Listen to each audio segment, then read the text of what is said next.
우리가 지금 현재 하고 있는 게 정사형이고 공간도형에서 세 번째 파트죠. 첫 번째는 위치관계, 두 번째는 직선과 평면의 위치관계, 세 번째는 정사형. 정사형에서 먼저 한 건 각이었죠. 그래서 이면각, 이면각에 대해서 얘기하고, 엄밀히 얘기하면 이면각의 크기와 두 평면이 이루는 각의 크기는 다르다. 즉 이면각의 크기 두 개 중에 작은 것을 두 평면이 이루는 각이라 한다. 그런 얘기를 했었어요. 그러고 난 다음에 정사형으로 들어가서, 정사형에서 핵심은 두 가지였지. 이론 중에 핵심은 두 가지. 하나는 정의가 수선의 발 또는 그 집합이다. 두 번째로는 단면도를 확장한 개념이다. 이렇게 얘기를 했어요. 그리고 난 다음에 실전으로 들어가서 세 가지 유형이 있는데 두 번째를 하고 있어요. 두 번째. 첫 번째는 지배각 찾기. 한 도형에 대해서 정사형을 생각하라 라고 해서 각이 하나만 있는 게 아니다. 그 얘기였고, 두 번째가 사사형이었어요. 사사형. 정사형에서 정이 수직을 의미한다. 즉 빛이 지면의 수직으로 입사할 때 경우를 얘기하는 거고, 사사형은 그렇지 않은 경우. 지금 이 문제도 지면에 대해서 즉 90도로 입사하고 있는 게 아니죠. 60도다. 그런 얘기가 되죠. 그러면 이제 네가 이걸 사사형으로 생각하고, 사사형의 포인트는 역정사형이다 라는 거지. 그게 포인트고, 공부를 한 사람이라면 역정사형으로 생각하려고 노력은 하고 있었어야겠어요. 어떻게 보면 이게 위에 있는 기본 문제에 대해서 얘는 유제인데 둘 다 수능이었어요. 수능인데 두 번째가 어떻게 보면 더 쉬운 것일 수 있어. 어떻게 보면 더 어렵고, 어떻게 보면 더 어렵다라고 하는 것은 기본 문제는 고정되어 있는 상태인데 반해서 얘는 움직이고 있다라는 거고, 그러니까 움직인다는 게 더 어렵게 다가올 수 있는데, 어떻게 보면 쉽다라는 말은 그 움직인다라고 하는 것이 힌트지, 힌트. 힌트란 말은 움직여서 90도가 되게 만들 거리를 제시한 거죠. 뭔 말이냐면 그 위의 문제에서는 그냥 고정되어 있고 90도로 입사를 한 거라면 밑에 것에서는 90도가 되게 생각을 유도하고 있다. 그렇게 생각할 수 있겠어요. 그래서 이 문제는 이제 역정사형, 사사형의 이제 두 번째. 그러면 이제 단면을 생각하자. 단면을 생각을 하면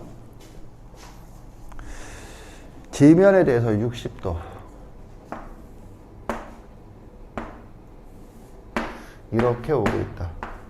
60도다. 이랬을 때 그림자가 최대가 되게 해라. 회전하고 있죠. 기울인다라고, 거기서는 기울인다라고 표현하고 있는데 회전하고 있고, 회전했을 때 네가 생각해야 될 건 원이 되겠어요.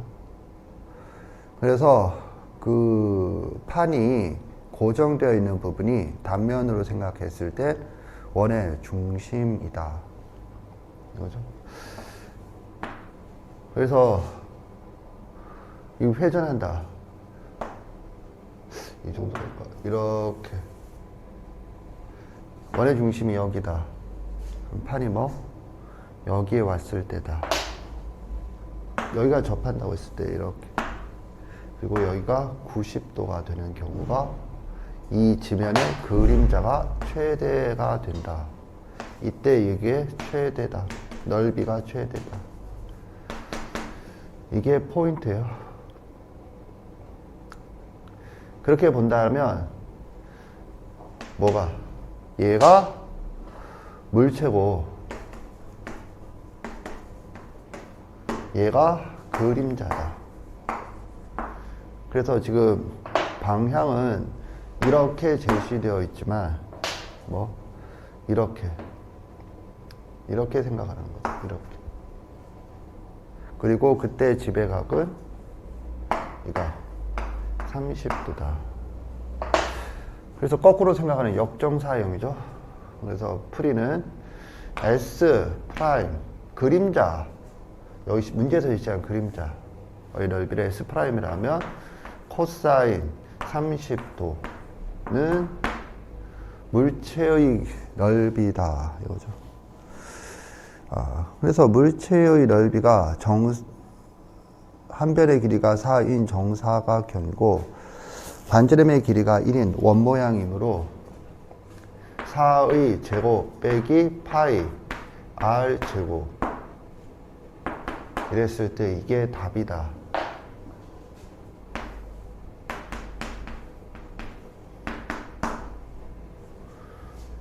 이렇게 되는 거죠. 그래서 이 문제는 그렇게 풀면 되고, 이 문제를 이런 식으로 생각하는 사고의 출발점은 지면에 대하여 빛이 90도 수직으로 입사하는 게 아니고 기울어져서 입사하고 있다가 포인트가 되겠어요. 이해 갔다 손 드세요. 이해 간 사람만 손 드세요. 내리세요. 너는 손을 들었다 왜 내렸니? 예은아.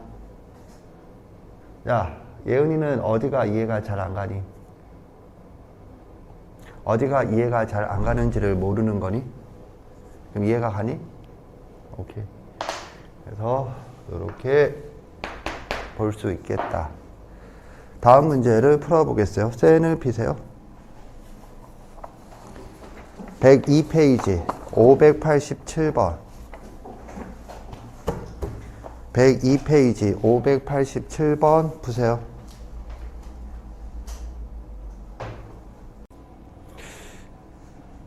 이런 상태에서 이 넓이를 구하라. 지금 뭐지?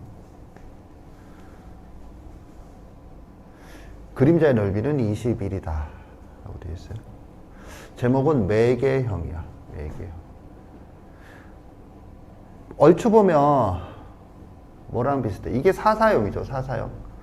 지면, 그림자가 생기는 면에 대해서 90도로 들어가지 않으니 뭘 생각해야 돼? 역정사형을 생각해야 되고, 그러면 90도. 이 판을 생각하는 게 당연하겠어요. 오케이? 그래서 이걸 못 맞춘 학생 중에 이 판을 생각하고 있었다. 손 들어보세요. 보겠어요? 이게 지금 여기까지 배운 주제거든. 이거는 그걸 다시 튼 거지. 자, 여기서 참고. 수학을 어떻게 하는가? 이것도 수능 문제야. 씨발 다 수능이야. 근데 정확하게 수능인지 평가원이 기억이 안 나서 평가원이라고 적겠습니다. 이건 수능.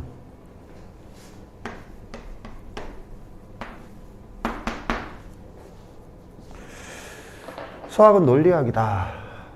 네. 등식의 성질을 보면 3단 논법이 등장해요.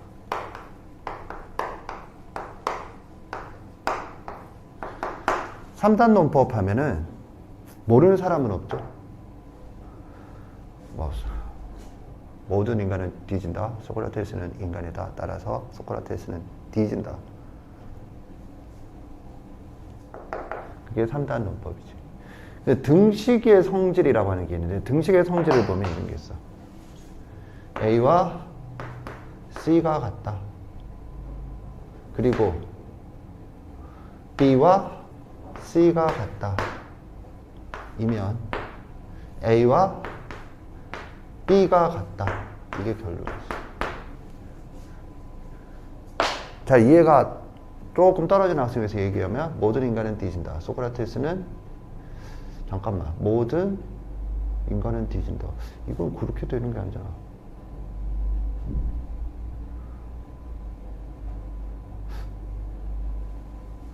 어떻게 해야 되지? 모든 인간은 뒤진다. 소크라테스는 인간이다. 따라서 소크라테스는 뒤진다. 그죠? 모든 인간은 뒤진다. 소크라테스는 인간이다. 따라서 소크라테스는 뒤진다. 여기 보세요. 너 때문에 지금 두 번째 설명한 건데 두 번째 설명할 때도 안 봤어요? 모든 인간은 뒤진다. 소크라테스는 인간이다.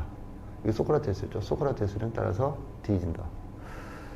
이게 3단 논법을 등식으로 표현한 거고 이걸 부등식으로도 이제 뭔가 표현을 하진 거지. 자, 아무튼 이래서 내가 지금 이 얘기를 하는 게 뭘까?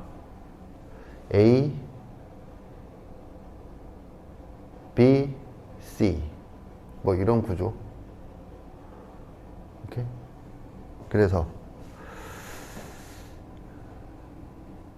21 이게 몇 도죠? 이게 몇 도야? 이게 90도면 잠깐만 이게 90도고 그럼 이거 90도죠? 이거 90도는 이게 30도니까 이게 60도지 60도 그죠? 요게 60도다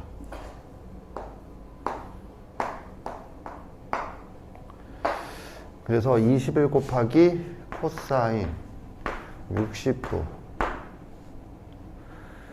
그 다음에 우리가 구하려고 하는 S 곱하기 코사인 60도 빼기 30도는 30도는 둘 다 노란 판으로 같다 이렇게 되겠어요. 오케이? 그래서 누가 내가 제목을 매개형이라 적었는데 누가 매개? 얘가 매개를 하는 그런 형태로 이해할 수 있겠어요. 지금 알겠지? 그래서 이제 이 3단 논법에서는 이거지, 이게 지금 현재 매개를 하고 있다.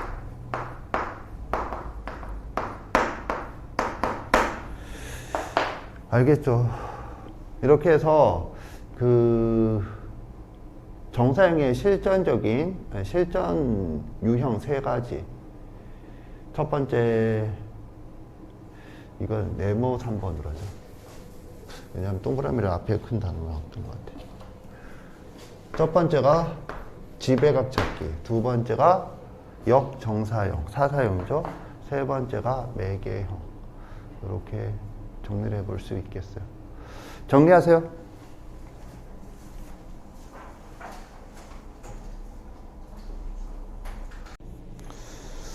우리가 기하가 3개의 파트로 구성되는데 그 중에 세 번째 파트를 먼저 했어요. 여러 가지 이유로. 그리고 그게 시작하는 적절한 순서인 것 같아, 선생님 생각엔. 첫 번째 파트는 곡선, 두 번째 파트는 벡터, 세 번째 파트는 공간 도형과 공간 좌표인데 지금 우리가 한 게 7단원 공간 도형, 8단원 정사형이 되겠어요. 공간 좌표는 지금 하지 않겠어요. 어려워서 지금 안 하는 게 아니라 수학, 상, 기하 파트 첫 번째 단원인 평면 좌표와 단원 구성이 동일해요. 섹션 1, 두 점 사이의 거리, 섹션 2, 내분점과 외분점. 동일하다는 걸 보면 추측을 할 수 있어야죠. 결국 Z 좌표에 대해서 추가된다라는 정도로 끝나는 거예요. 그래서 평면 좌표가 어떻게 구성되는지 이해하는 사람은 이미 공부한 거랑 마찬가지예요. 심지어는 유도 과정도 거의 비슷해요. 그렇다고 해서 안 하는 게 아니라 나중에 간단하게 살펴볼 거예요. 그리고 난 다음에 섹션 4 입체 부피는 교과서에 따로 없어요. 섹션 3 구의 방정식은 위에 두 점 사이 거리가 같다를 이용해서 간단하게 유도할 수 있으므로 배워요. 오케이. 그래서 뭐 그렇게 되니까 그 부분은 나중에 하겠다. 참고로 10단원은 교과서에 없는 부분이에요. 공간 벡터는 교과서에서 다루지 않고 그렇다고 해서 이걸 아는 게 문제를 푸는데 큰 도움이 되느냐 하면 그것도 아니므로 따로 하지 않겠다. 그런데 왜 있나요? 책을 팔아먹기 위해서는 차별화가 돼야 되니까 있는 것 뿐이고 특히 수능에서 기하를 선택하지 않는 학생 입장에서는 얘가 조금 더 도움이 될 만한 사항이 아닐 뿐더러 수능에서도 수능이라는 시험의 특성상 교육과정을 엄밀히 준수함으로 그닥 큰 도움이 되진 않는다. 그래서 시간이 남아도는 학생이 재미삼아 볼 부분이 되겠어요. 우리는 기하, 내신, 그것도 성취도, 즉 절대평가, 난이도가 높지 않은 시험을 대비하므로 10단원을 볼 이유가 없지. 그러면 7, 8단원 하고 9단원은 나중 하고 넘어가면 1단원부터 6단원이 남았죠. 그 중에서 두 번째 단원이 벡터다.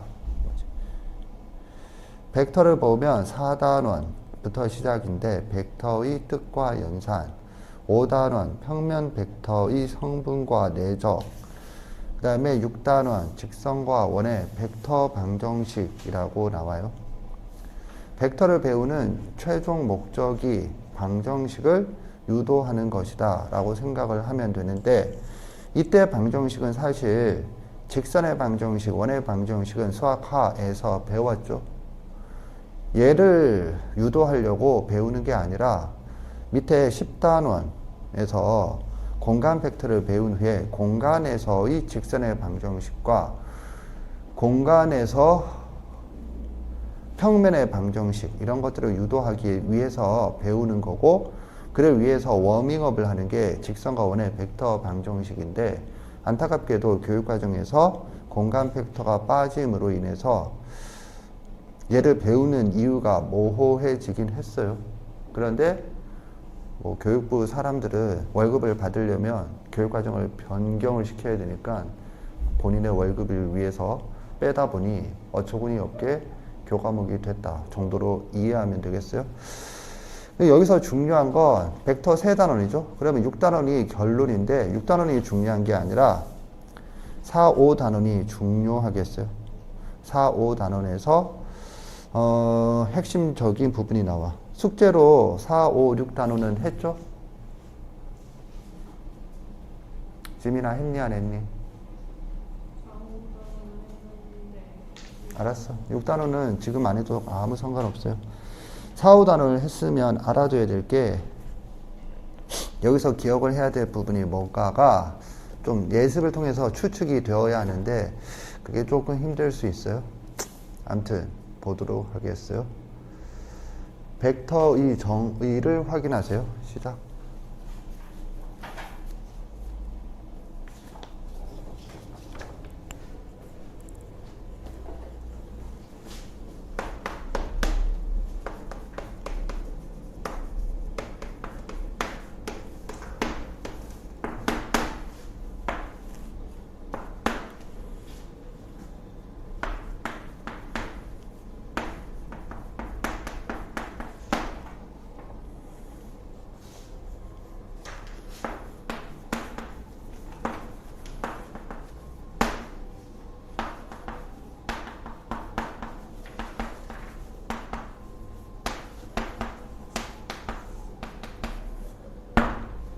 보겠어요? 벡터라는 큰 단어는 이렇게 구성이 된다. 이렇게 구성이 돼요. 여기서 간단하게 큰 그림을 살펴보면 이 벡터는 기억하세요. 벡터는 뭐냐면 새로운 수다 라는 게 필요해. 그런 인식이. 수이니까 뭐하니? 연산을 하죠. 요 연산이라고 적혀 있잖아. 그래서 벡터 하면 유향선분, 즉 화살표가 달려있는 선분으로 사람들이 생각을 하는데, 그건 벡터에 대한 이해의, 벡터의 정의에 대한 이해의 한 20% 정도에 불과해. 그러면 새로운 수니까 어떻게 되니? 대수 단원이죠. 그러니까 대수 단원의 구조를 따른다. 대수 단원의 구조는 정의와 계산이다. 즉, 이 평면 벡터라는 단어는 우리가 수학 1을 하고 있잖아. 수학 1에서 지수, 로그, 단어가 동일해. 문제는 그걸 좀 받아들이기 힘들지. 왜냐하면 대수 단어는 새로운 수를 배우는데 수라고 하는 개념이 지수와 로그는 뭔가 그래도 수처럼 받아들여질 수 있는데 벡터는 수가 아니고 화살표인데 시발. 그죠? 그래서 새로운 수라고 하는 게 와닿는 게 좀 힘들다라는 거거든. 그런데 예습을 해보면 알겠지만 이 계산에 뭐가 있어? 덧셈, 뺄셈 이런 것들이 있죠. 그러니까는 수이긴 수구나 라고 추측을 했어야 되고, 그래서 대수 단원의 구조로 되어 있는 게 아닌가라는 생각을 해줬어야 돼. 나한테 배우고 있는 학생이라면. 큰탐한테 배우는 학생은 그런 사고방식이 가능하라고 이런 것들을 계속 얘기하는 거거든. 그럼 여기서 뭘 배우느냐? 여기서 뭐 배우겠니? 크게 두 종류를 배우는 거야. 이거 그대로. 계산이야. 계산의 다른 말을 연산이라 하자.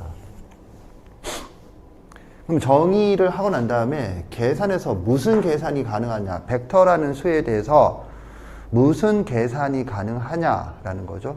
가능한 계산의 종류가 크게 두 가지야. 덧셈과 뺄셈, 그리고 실수배라고 하는 거. 이렇게 되는데 이게 끝이 아니야. 그러면요, 이름을 보세요. 이 내적이야. 내적이 뭐냐 하면 적이지. 적.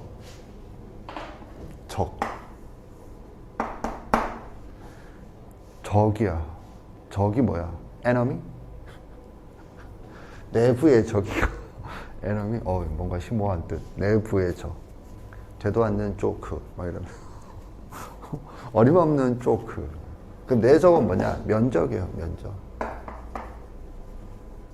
넓이야. 넓이. 이 적자가 넓이, 면적할 때 적이에요. 그렇게 이해해주면 되겠어요?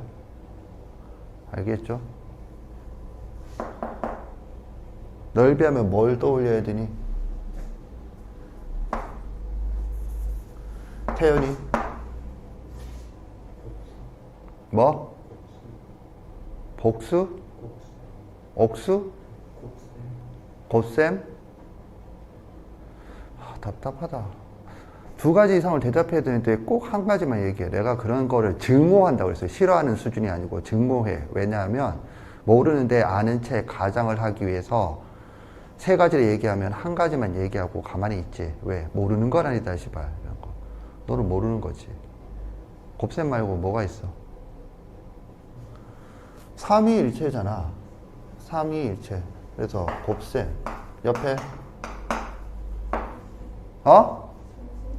수직이죠, 수직. 그러면 봐봐, 내가 이렇게 가르쳤지. 실제로 이거는 벡터에서만 있는 일이 아니야. 무슨 말이냐면 벡터의 내적이잖아. 내적, 곱셈이야. 이게 적이 넓인데 넓이가 뭐? 곱셈이야. 그리고 곱셈이야. 여기 보면 덧셈 뺄셈이지. 이게 곱셈이야. 이것도 곱셈인데요. 이거는 벡터와 스칼라의 곱셈이지. 실수라고 하는 놈과 벡터라고 하는 놈의 곱셈이야. 참고로 스칼라가 뭐냐면 벡터의 정의가 뭐지? 크기와 방향을 가지는 양이야. 이때 크기만 가지는 양을, 방향 없이 크기만 가지는 양이 네가 보통 생각하는 수이고, 그런 거를 스칼라라고 불러. 스칼라가 뭐 미리 알고 있었어야 되는 게 아니고 벡터에 대해서 기존의 숫자를 스칼라라 한다 라고 생각하면 되겠어요? 지금 이해 갔나? 그러니까 얘는 스칼라와 벡터의 곱셈이고, 여기서 곱셈은 벡터와 벡터의 곱셈이야. 알겠지? 그러면 내는 뭐냐? 곱셈이 두 종류야. 그래서 하나는 내, 하나는 외야. 두 종류의 이름이 각각이 왜 내와 외인가요는 지금으로서는 알 필요 없어. 외적이란 게 있거든. 외적은 고등학교에서 배우지 않아. 대학 가서 이과생들 중에 필요한 사람들만 배우지. 어렵지는 않은데. 혹시 물리 선택자 있냐? 뭐 그러면 플레밍의 왼손 법칙 뭐 이런 거, 오른손 법칙 혹시 들어봤냐? 그게 외적을 이용하는 거거든. 혹시 신발끈 공식 들어봤다? 손 들어봐. 신발끈 공식 내리세요. 그게 외적의 크기야. 외적은 벡터와 벡터를 곱셈을 하는데 그 결과가 벡터거든. 참고로 내적은 벡터와 벡터를 곱셈하는데 그 결과가 스칼라예요. 그게 두 곱셈의 가장 큰 차이예요. 외적은 벡터와 벡터를 곱셈해서 벡터가 되잖아. 그럼 벡터는 뭐야? 크기와 방향을 가지지. 여기서 방향 없애고 크기만 생각한 거. 그 크기가 네가 알고 있는 신발끈 공식의 딱 2배야. 무슨 말이냐면 네가 외우고 있는 그 이상하게 이렇게 하는 거 있지. 그게 외적의 크기를 계산하는 방법이야. 그리고 앞에 2분의 1 곱하라고 돼 있지. 2분의 1을 안 곱하면 그게 외적이라는 벡터의 크기야. 그래서 그걸 응용한 건데 응용이라기보다는 아무 의미 없이 왜 이렇게 성립하는지도 모르는 상태로 그냥 갖고 와서 쓰는 거지. 중요한 건 여기에 또 이게 달렸어. 수직. 그럼 봐봐. 벡터의 내적, 적은 넓이. 논리라고 하는 건 이런 거야. 벡터의 내적, 적은 넓이. 넓이 하면 떠오르는 게 삼위일체, 세 가지. 그럼 뭐야? 아, 얘는 곱셈이구나. 뭐 벡터끼리 곱셈이구나. 그러면 얘가 누굴 담당하느냐 하면 바로 두 벡터가 수직이냐 아니냐를 담당해. 수직과 그 다음에 논리 전개가 들으면 수직과 뭐야? 수직과 평행이죠. 그럼 평행은 누가 담당하느냐? 얘가 담당해. 얘가 평행을 담당해. 그래서 위치관계가 완성이 돼. 그래서 내가 여기서 2개로 쪼갠 거야. 2개로 쪼갰다는 건 이렇게. 얘들은 위치관계와는 그닥 큰 상관이 없어요. 그렇다고 해서 안 중요하냐? 얘가 제일 중요해. 도대체 안 중요한 건 뭔가요? 아까 얘기했잖아. 이런 거. 네 예습을 한다? 내가 이제 이거 숙제를 낼 거야. 그러면 예습하겠지. 그러면 존나 어려워 보여. 아, 그래서 어려우면 너한테는 뭐야? 자동으로. 중요한 거. 내가 모르는 게 가장 중요해. 몰라도 되니까 어려워. 그런 개 같은 논리는 뭔가요? 어려우니까 이해가 안 가고 이해가 안 가면 일단 몰라도 돼. 그렇게 생각을 해도 뭐 크게 나쁘진 않아. 좋은 것도 아니지만. 자, 아무튼 이렇게 흘러간다. 지금 논리 얘기했는데 이해 갔나? 다시. 벡터의 내적, 적은 면적, 즉 넓이이다. 넓이. 삼위일체. 넓이 곱셈 수직. 그래서 이거는 뭐 벡터끼리의 곱셈이구나. 참고로 곱셈은 여기도 있지만 이거는 스칼라와 벡터의 곱셈이다. 그런 차이가 있다. 그 다음에 얘는 왜 배우느냐? 수직을 판단하기 위해서 배운다. 그러면 그 다음 논리는 뭐? 수직과 평행. 평행은 또 뭐지? 아, 앞에서 지나간 스칼라, 실수배, 스칼라배, 실수배라고 하는 게 평행을 담당한다. 어떻게 그렇게 담당하나는 배워야 알지. 이렇게 구성이 된다. 알겠죠? 그러면 기본적인 평행과 수직이 되었으니 이것들을 이용해서 이 위치관계를 이용해서 생각하는 게 뭐야? 방정식이야. 중요도가 떨어지니까 선생님이 화살표로 그었어요. 그럼 봐. 이것도 그러면 연산이네? 그런데 왜 따로 배워? 복잡해서 곱셈을 하기 위해서는 이걸 하기 위해서는 이제 뭐가 되느냐면 봐. 여기서 세 가지를 배우거든. 세 번째가 내적이야. 곱셈을 하기 위해서는 예를 들면 덧셈 뺄셈을 하기 위해서는 그닥 준비 운동이 필요 없어. 이런 거야.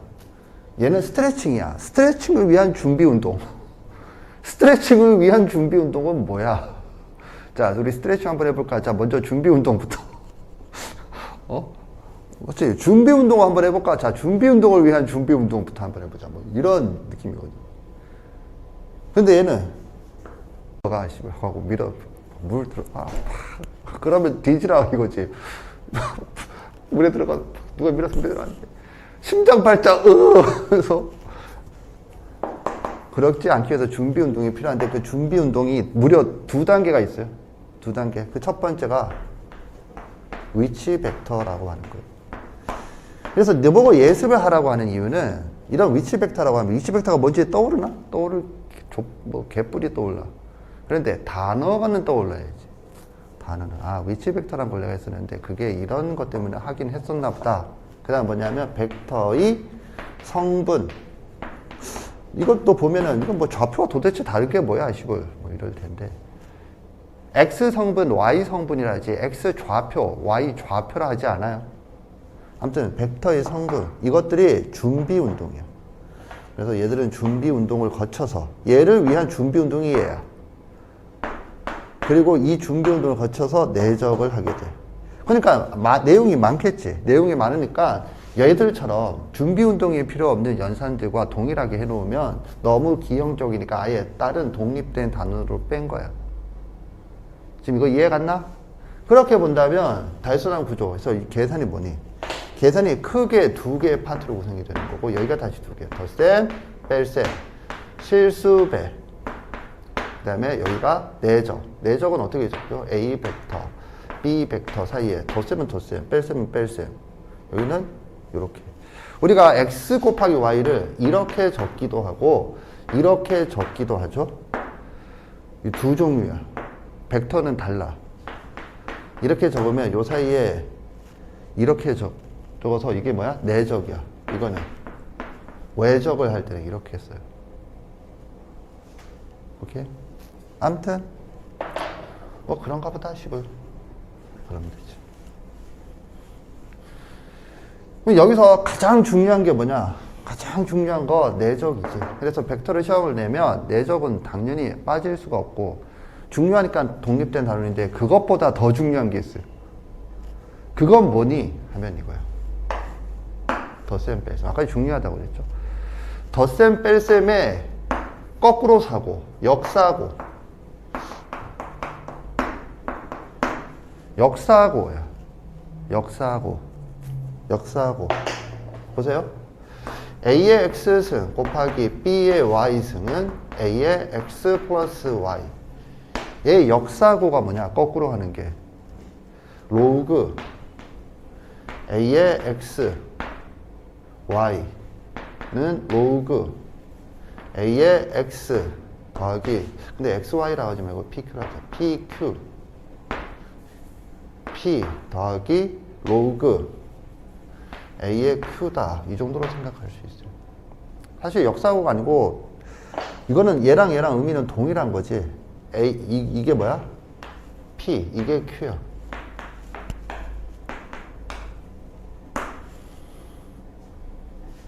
그리고 이게 뭐야? X, 이게 Y야.